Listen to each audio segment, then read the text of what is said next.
மனிதனின் மேன்மையை, இருளை, வீழ்ச்சியை, நம்பிக்கையை, இப்படி பெரிய விஷயங்களை பற்றி மட்டுமல்ல, நவீன மனிதனின் உயர்னஸ், சிலினஸ் பற்றியும் பேசி இக்காலத்தையும் விழுமியங்களையும் விசாரிக்கிறது பார்வதி மீராவின் கவிதைகள்.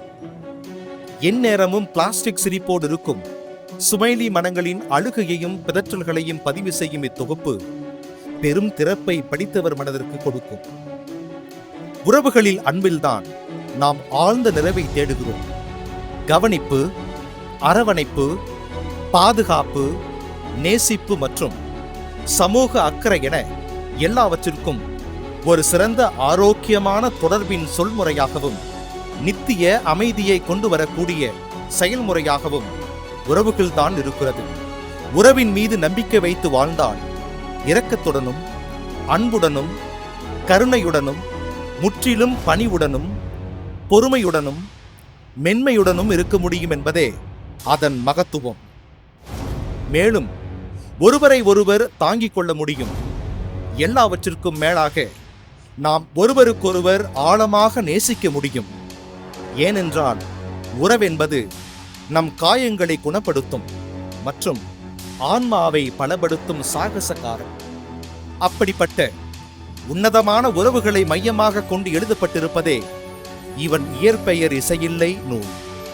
சென்னையை பிறப்பிடமாகவும் வசிப்பிடமாகவும் கொண்ட படைப்பாளி பார்வதி மீரா அவர்களுக்கு இது 4வது நூல். பொதிகை தொலைக்காட்சியில் தொகுப்பாளராக தொடங்கியது இவரது கலைப்பயணம். ஜில்லா திரைப்படத்தில் இடம்பெற்ற என்ற பாடலின் மூலம் தொடங்கியது இவரது திரைப்பயணம். இதுவரை 20க்கும் மேற்பட்ட திரை இசை பாடல்களும் 8 தனிப்பாடல்களும் எழுதியிருக்கிறார்.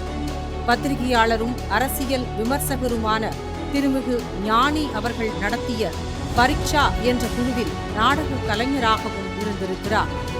மிர்ச்சி அவார்ட்ஸ் நிகழ்வில் ஒரே ஆண்டில் இவர் எழுதிய 3 பாடல்களுக்கு சிறந்த வளரும் பாடலாசிரியர் பிரிவில் பரிந்துரைக்கப்பட்டவர். மேலும் இந்த ஆண்டு பாடலாசிரியர்களுக்கான தேசிய விருது பிரிவில் இவரது பாடலும் தேர்வு பட்டியலில் இருந்தது என்பதும் குறிப்பிடத்தக்கது.